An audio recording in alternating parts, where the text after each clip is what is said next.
Welcome back after a quick and unfortunate break here at the EMEA finals. We did have a little bit of a power outage going on, but do not worry. We paused a game. We were watching before the pause. We have all of the deets. We're ready to share them with you and get back into the action as quickly as possible. In the meantime, though, Panda, I believe you were watching some of the off-broadcast lobby games. Any updates from there? You're mentioning this now, and it's gonna, surely some conspiracy viewers will think that I am the source of the power outage, just trying to buy time to watch Tactician, who played a 10-loss streak start into stage 4, seems to have stabilized off of Prismatic Jewel Lotus and Lilia 2. We'll see what is in store for our Spanish player and his heroics. Spanish players on loss streaks. That kind of sounds like the game that we're going to be going right back into here in just a second, right, David? So a bit of a common denominator right there. Absolutely is. They're very comfortable on it. We were talking about Goryosko's loss streak earlier on. I think our players are about to be ready to unpause the game, and we're going to be hopping in as soon as that happens, just to keep you updated here. In the meantime, we did have our second augment picks do come in. It was a round of goldens for everyone.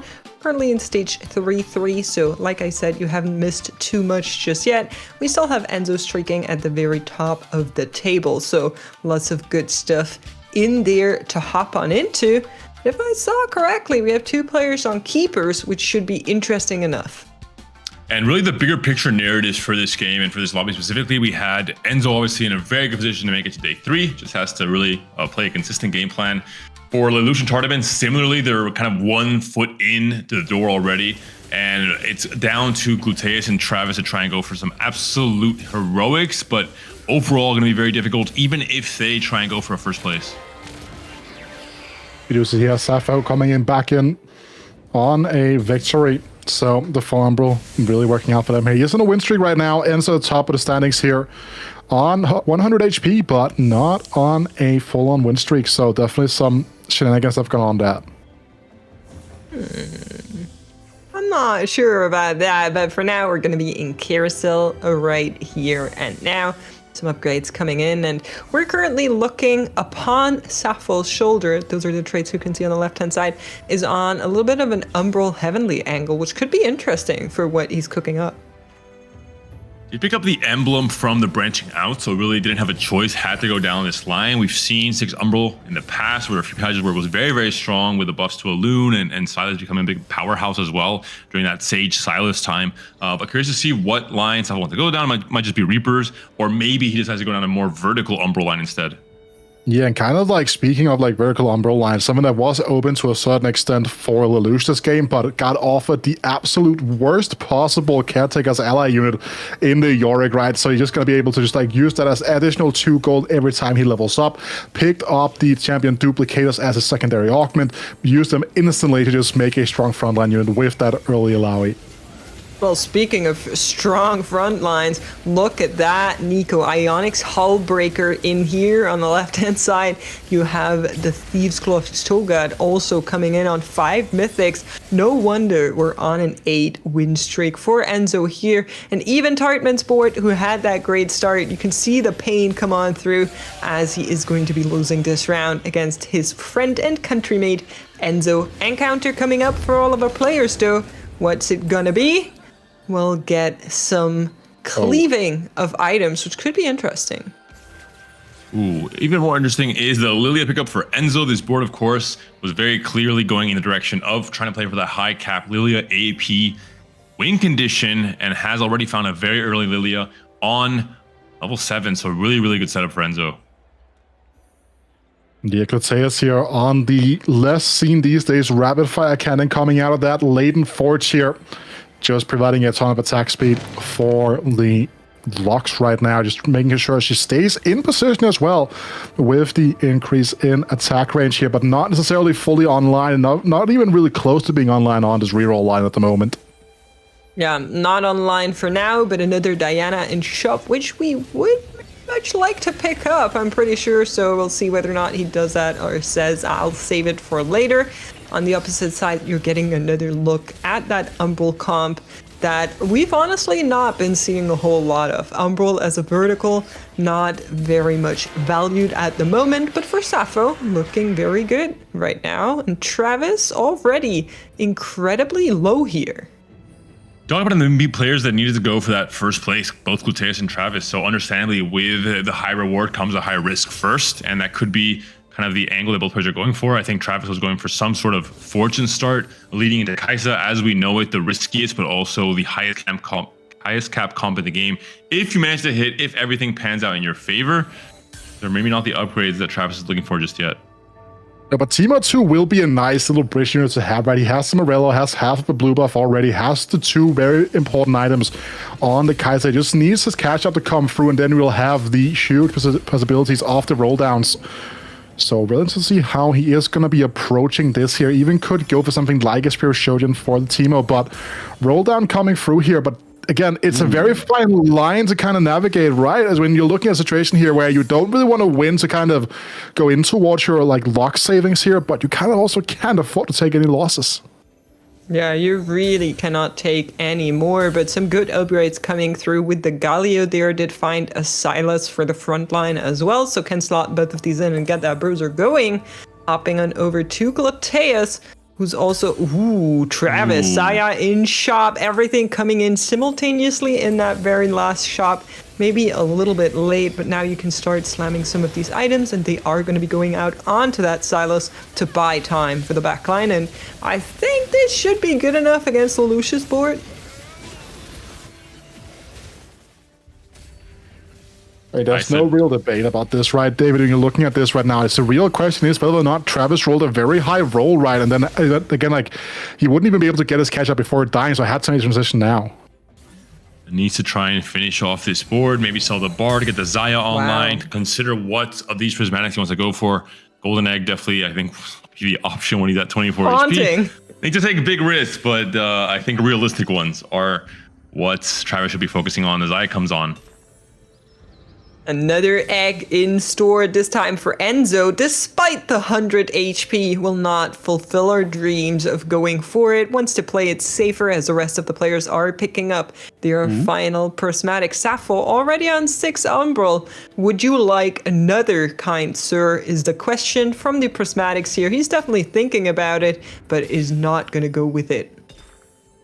The Lucky Gloves here in combination with the Sleight of Hand is going to be a very nice addition, right? Getting the additional attack speed, getting those peasant slot items on the already available Thieves Gloves here is going to be absolutely critical. But now Kiosko has made a transition here with the Fine Vintage in towards this Reaper line.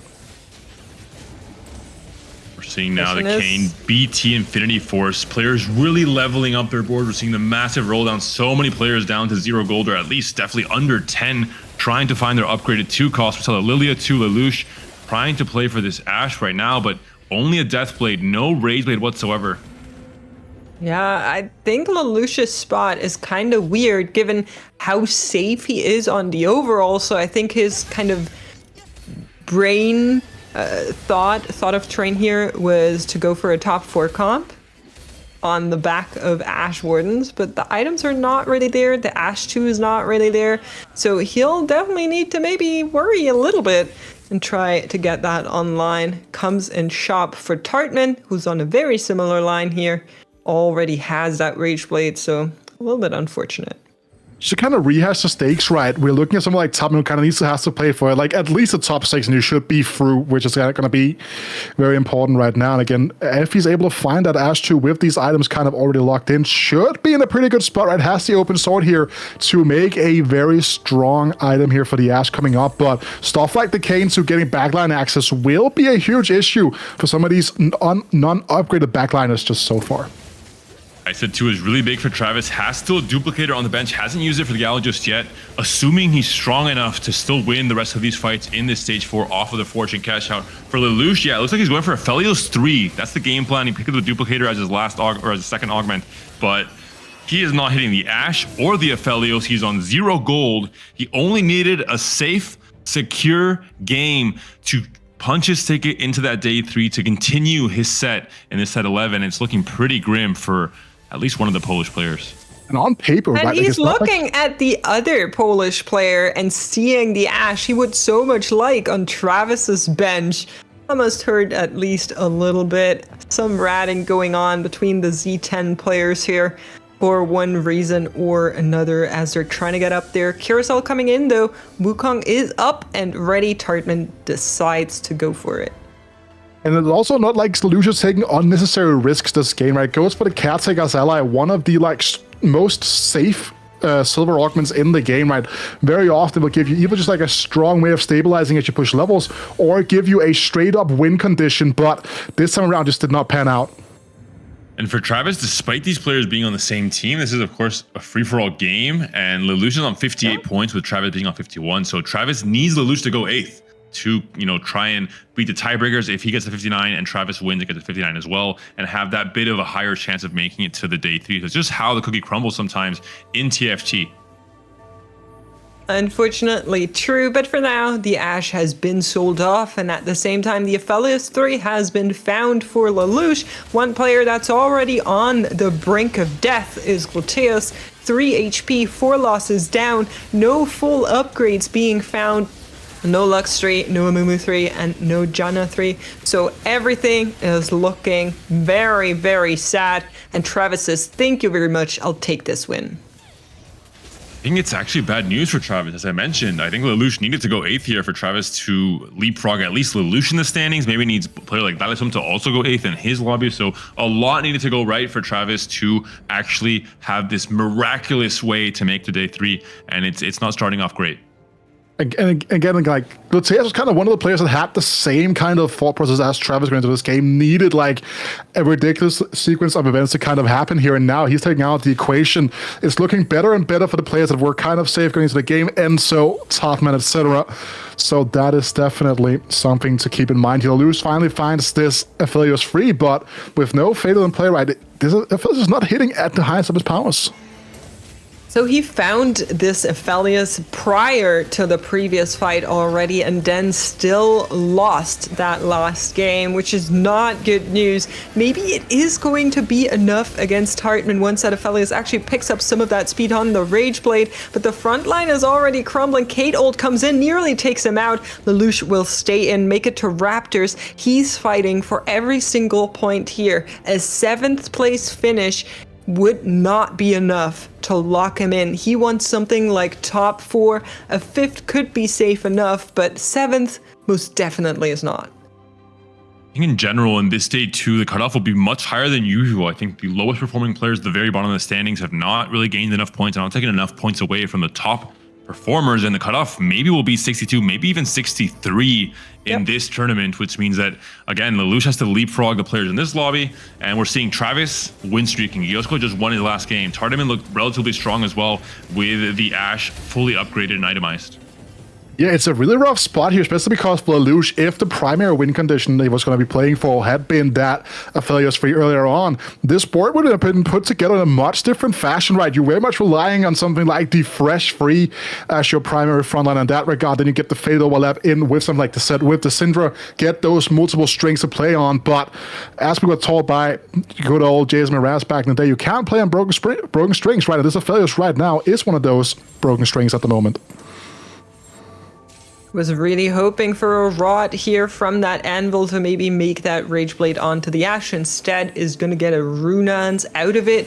Lakoko on the opposite side is looking scary. A player that coming into this tournament we expected a lot out of, but hasn't really been able to find those high finishes thus far. Most likely are going to be enough to deal with the Aphelios for now. Silas going down. Can he clutch it out 1v3? He can. Aurelia goes down. Lelouch hangs in there and trying to close this gap to the rest of the lobby. But look at the bottom players. Travis and Yosko now both win streaking, so it's looking that much harder for Lelouch here. Okay, it's a loss for Travis. Actually. Sappho got him right now. It does definitely seem like, right, a little bit of a party between those. Again, a little bit of a teammate overlap there as well, to a certain extent, right? So really just to kind of take a look and see how this is going to unfold now with Giosko, as we're talking about being one of the strongest players here. And that's really bad news, as you're alluding to, right? Because the one thing you don't want to see when you're kind of scrapping for like a 5th or a 4th is the players right above you, like in the quote-unquote like weaker HP spots, just absolutely tearing through the opposition.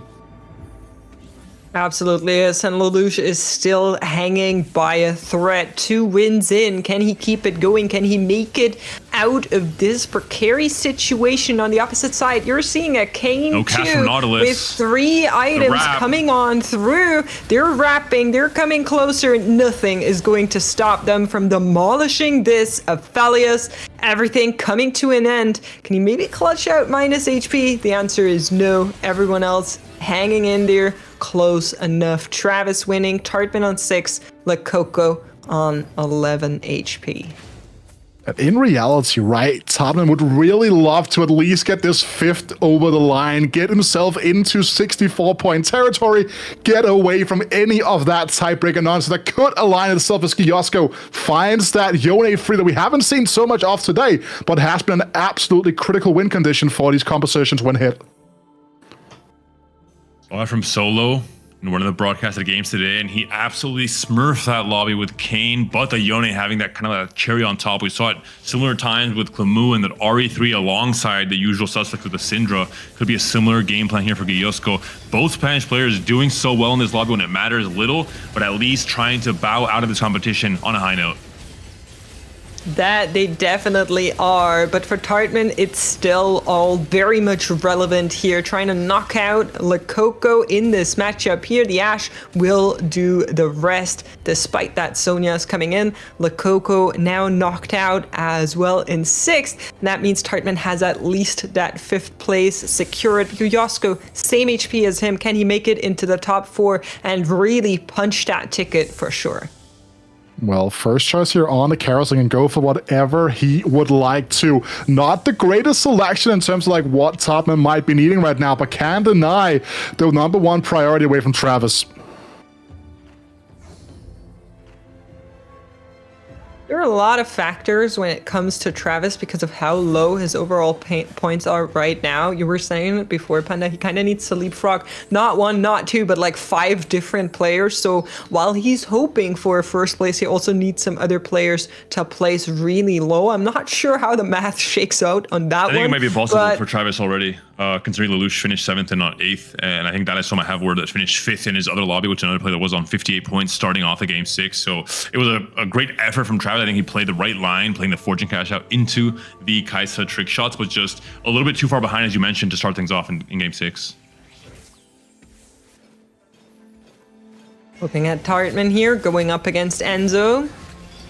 Both of these players over 60 points. Enzo's just chilling, honestly. He's on 68 HP. The rest of the lobby is so low already, and he's so high on points as well. Is going to be the one that will knock out Tartman here.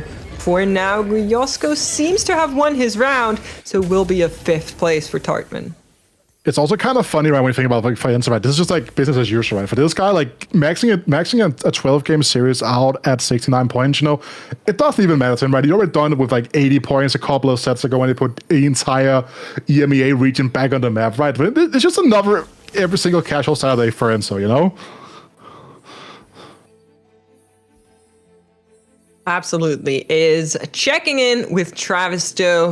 He'll try to take this 1st place. Nonetheless, if not for taking this ticket, then all for honor and glory. But we're waiting on word from the admins to make sure all of the math is correct. For now, he's going to be going up against Enzo, and Enzo has been knocking out some players recently, so we'll see if he can take on Travis.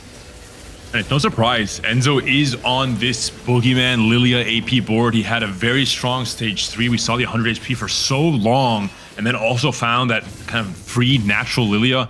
At the end of stage 3, found another one off of the start of stage 4 and 4-1. Sappho dancing there as well, celebrating his top 4 at the very least to end things off on a positive note for what is for Sappho a bit, I think, of a disappointing finals, considering how close he was in the last set. He was a little bit closer than this time.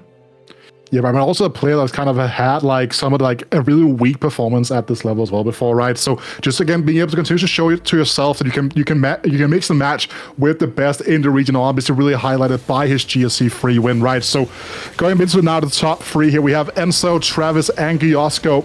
Giosko obviously took a single loss after being on a long win streak after that full-on fine vintage open forward loss streak setup here, but a potential Kaiser free line opening up here for Travis. 3 copies found, but skipping over them. The more important upgrade is obviously going to be that Sire 2, and with the fact that it's going to be coming a full item here out of the anvil, it could be a huge power spike for Travis.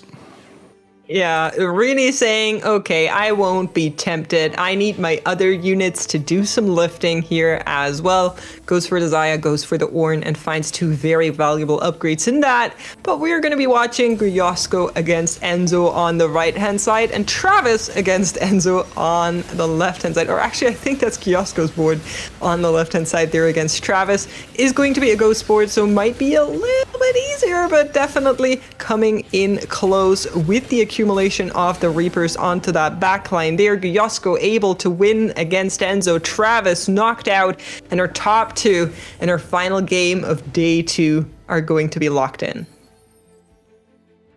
And so here's you're talking about, he found the perfect pathway in towards this Lilia now. Has really laid the foundation for his chance of charging at the EMEA title once again. And it's just been around forever. Really, again, a player that kind of has been playing in GSC since the first set now. Coming back for a chance to charge at the world's title. Look at him right now on your screens as well. Really living into it right now, sharing the love. Absolutely amazing. You love to see it here. The potential final fight of the game going on. For Giosko, Yone especially is the key unit to look out for. What units can he ult? What units can he catch off guard at the start of this fight? Lilia and Elune on the opposite side, so far away from Yone even targeting them, but the Kayn is slowly starting to wrap around Yone and Kayn all together, decimating the board for Enzo. What a setup from Giosko, who validates his playstyle of open forwarding, understanding the cap of his comp, playing the fine vintage into the keepers, and setting up one of the scariest boards we've seen all tournament long. That's absolutely right. Looking at this accumulation of a Reaper Heavenly units for Giosko, very strong, has beat Enzo in the previous round and now once again. So the trend is pretty clear cut. Trying to move a little bit around on the side of Enzo, trying to change anything in this positioning to maybe make that Lilia be more protected from the wrapping, from the jumping of the Yone, but I don't think it will be enough in the long run. We'll be watching Lilia's ults coming in 1, 2, 3, and again, but the rest of the front line already taking big hits. Yone goes very low here, but we'll find her nonetheless. She goes down, Enzo taking another hit and goes on to 6 HP. Both of these players now even as we move into the carousel. Not really a lot of super enticing options for Enzo, right, in terms of like what could absolutely change the scope here. Gets the dashes too for a little bit more DPS boost in the backline, but none of those like mythic emblems, anything like that could really open up a big team slot here, maybe give himself something else to kind of work into his composition. Not even really a unit to put this Titans on, unfortunately, with all the different support items that Giosko was able to pick up with the fully itemized Kayn already. Might even reforge the Titans here, try and fish for an Elune item, potentially to have that little bit of extra security with a backline DPS that isn't maybe caught off by those Nautilus ults. Yep, that's exactly going to be it. Hits the even shroud, so no Elune item, but maybe just one more item to spread a little bit of chaos into that front line of Enzo, and that's exactly what it's going to be. One more time, that final matchup here between Giosko and Enzo. Giosko out of chance to make it to tomorrow, but has the chance to solidify Spain and his name at the very top of at least this last game here, and that's exactly what's going to happen. Taking a first place here against our former world's representative Enzo. Really, really great game, kind of. So just watch like the entirety unfold, like such a great display of different playstyles here, right? The great mastering here of the open forward with the fine vintage, really utilizing that early augment pickup to really just boost up your playstyle and find the power and find the time to find the Yone free alongside the Kane to just absolutely run over these squishy backliners. That's exactly it. We're going to be going into a quick break, and then you'll hear from our analyst desk on who has qualified to day 3 and potentially already to the World Championship. So stay tuned. Don't go anywhere. We'll be right back with the EMEA finals.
We're back with the analyst desk, and of course, it's the final desk of the day. We're going to let you guys know how the standings shook out, but I'm going to be honest. We were sitting there, we're in the green room, we get to see all the discussion going on. I have never seen this many numbers in my life. There's a lot of complicated tiebreakers, there's a lot of qualifier points to talk about, qualifying for multiple different tournaments simultaneously. It's a mess. It's a mess, but we'll get there. We'll sort it through. But first, Peter, let's talk about that game. What stood out to you? Oh gosh, I mean, it was just so wild. As you said, I think there was so much being added in there in the conversation from people thinking about, as you said, all the qualifier points and things. But I think just to start off towards the bottom there, I think particularly with. One that kind of stood out for me particularly was Lush trying the slightly different line there with the snipers we don't see nearly at all, and having it go so poorly for him, and he only in 7th place. having two different players who are both trying to go for Amumu's in Gluteus and Lelouch, sharing those bottom spots. And I suppose the argument there is like Lelouch really just needed a pretty consistent placement. Like, wasn't looking for a first or second or anything. Like we said on air, probably could have gotten away with a fifth, but really just didn't have the momentum to keep it up. Wasn't able to hit that Aphelios until like 2 or 3 rounds before he died. It was too late to get the tempo that you need from that composition in order to get it to take you towards that top 4. If you're looking for a reroll composition, if you're looking for a 3-star as your means of making it out of the game, yeah, you can hit it before you get that, 2-star Ash. But if you don't hit it, you're weaker than every other board out there. And unfortunately for Lelouch, game plan did not pan out. But across the board, we've seen another set of opportunities. Travis, I think, played that game really well with the turnaround. Kind of had like a pre-cash out with the trick shots of hitting the Zaya and the Kaisa the round before actually cashing out. So that was fun. Yeah, I was just double checking the lobby to make sure that I hadn't looked at the previous one, because one thing that kind of stood out to me here, as it has in previous lobbies, is having 4 different players who are all trying to, well, in this case, I guess 3 different players who are all trying to play the same kind of competition, just running it into each other. But what I particularly loved from that last was you saw Enzo throwing up the heart on the camera there. The raw, I think the realization kicking in, particularly towards the end, as well, this was, something of a consolation lap for our Spanish friends. So much more meaningful for the players, of course, who needed the big wins in here like Enzo. And Spanish players may have something to be very excited for beyond a Giosco first in that last lobby. But again, we're going to give it some time. We're going to give it some standing. So we've got our standings finally finished up, and we're going to see, unfortunately, those players who have been knocked out here in day number 2. Yeah, and of course, we're always going to have very big names. We have 32 top quality players here. Of course, it's a bit of a heart-sinking moment to see Gultes and Wet Jungle for German fans there. Of course, Volta, as noted before, one of our frequent flyers at the Global Championships, now Tactician's crown, unfortunately not making it through. But of course, we're all holding our breath, waiting to see this particular page. There it is, baby. Dalasum. I know that Panda's going to be pumping his fists in the arm. He's actually just looking very smug and smiling deep from the soul. It's a quiet smile. I would expect nothing else from our colleague. I think important, a lot of French names. Clemou, keeping that top spot on the placements through day number 2 and day number 3, coming in with that interview in the morning, and I think we may have him again later today. An incredible finish for him. Enzo as well. Last set or previous set was Mr. 80 points for the 3rd day. So having another strong finish, 69 points for both of them. Just incredible dominance coming out from those 2 French players, let alone the other 6 in that top 8. Yeah, I do want to shout out, the player was kind of in the middle of that French sandwich there, Arzoo. Managing to keep up with the French players is pretty impressive. But Matt, as you tease, I do believe Clemou is going to be returning back to our screens to talk to us about what was truly an astonishing day 2. Hey, Clemou. Yeah, how's it going? Fine. Have you recovered yet? We saw your previous wins, you losing your mind. How are you doing? Yeah, I'm fine. I'm happy that I got first place, and it's looking good for Worlds. So yeah. Well, I mean, let's ask the obvious question here. Along with, of course, your very strong performance, because so many French players up towards the top, what do you think of this top 8? Were you coming into the tournament expecting things to look like this? I expected myself to be top 8, yeah. Both KC players, I expected to be good as well. Enzo, good as well. Kubikson, Tartman, I'm not surprised. Just Dalsom and Arzoo, I think I didn't have them in my top 8, but they played good, so yeah. What? Absolutely. So I was watching on some other streams, and I was watching some other players during the break, and they looked like they were absolutely losing their minds in the middle of their games. Did you feel like you were able to keep your cool in that last game, knowing how strong your performances had been? Yeah, my last game, I was already qualified, so I was just trying to score as much points as possible to be the first on average, so I can get easy ward slot, but unfortunately I went 6 because I kind of rolled my roll down, so I wasn't like losing my mind or anything. I was calm. Well, I mean, looking forward to tomorrow then with the 8 players, playing. Of course, you noticed before, we'll be talking a little bit more about this with some of the extra places being passed down, but how do you see tomorrow going for you after such a good day 2, particularly? I don't know. I never made EMEA final, so I'm just gonna try to play like I did today and yesterday, and might as well try to win the title if I'm on the finals. So obviously we talked to you yesterday about your preparation, and this morning we talked to you about, your expectations for the day. Do you feel like you're going to change anything for tomorrow's games? Like you said, it's going to be your first day 3, your first top 8 finals.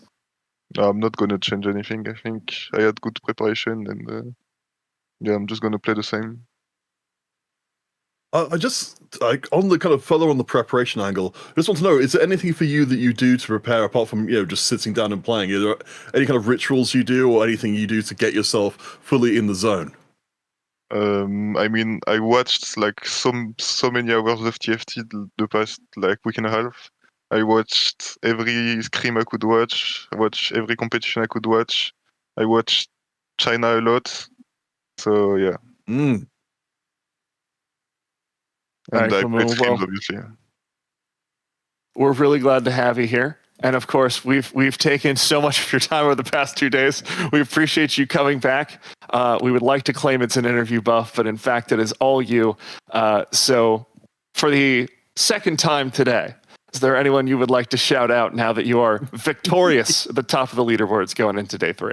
Yeah, again, shout out to my training group, La Toubans. I said their names already yesterday. And shout out to them.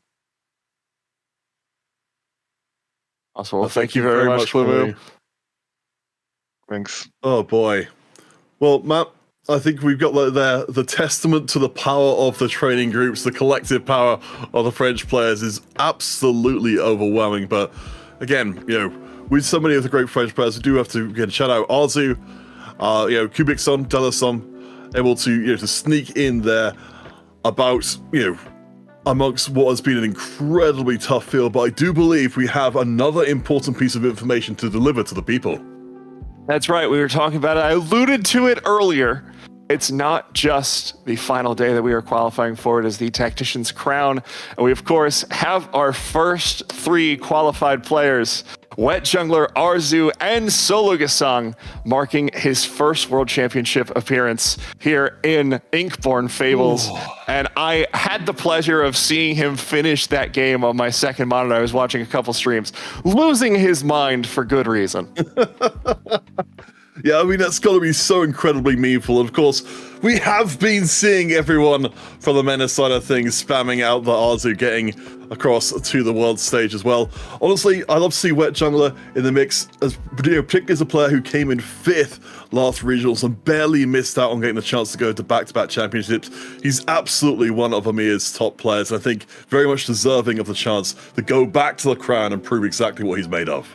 And I think from a broader perspective as well, like if we're looking forward to EMEA's performance at the Tactician's Crown, at the people we are sending, the quality and the caliber of those players. I mean, obviously Wet Jungler already there, but the other 2 Carmine Corp players, both regional champions, possibly in the wings, Enzo as well, who during Monsters Attack had been the best performance EMEA had in quite some time. Wet Jungler, as we already mentioned, 2nd place. So we have some of our best international players of all time who are potentially going to make their way back, and we'll see after tomorrow's results. But I am so looking forward to seeing who we're going to be sending out.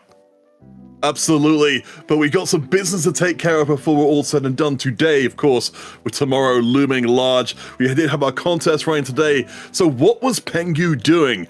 If we ask David, merely wearing a hat.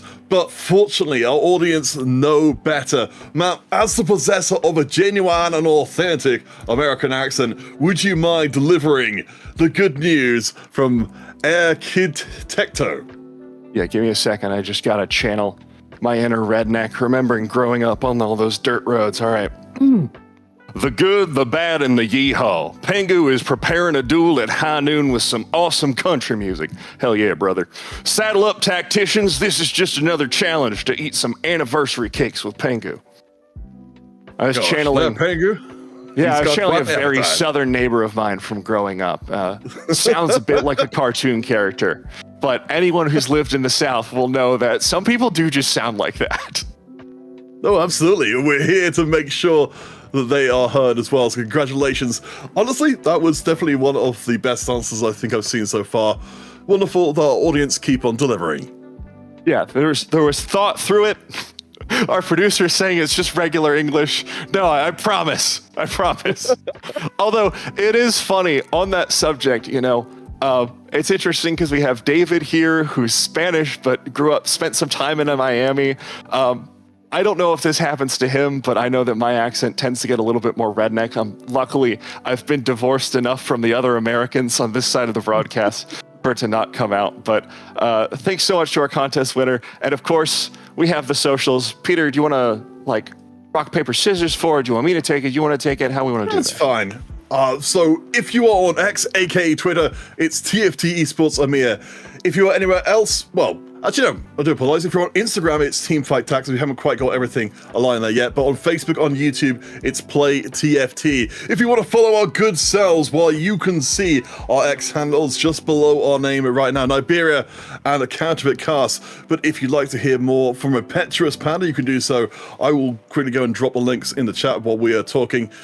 From Makes and from Weetacast as well. Of course, we'll all be back tomorrow, so it's a good time to get in on the ground floor. That's right. We'll all be speaking English. I'll remember how to use the language that I was born into, and we will have the final day here at the EMEA Regionals. We'll find out who will be the regional champion and who will be sending to the Tactician's crown. So we'll see you tomorrow.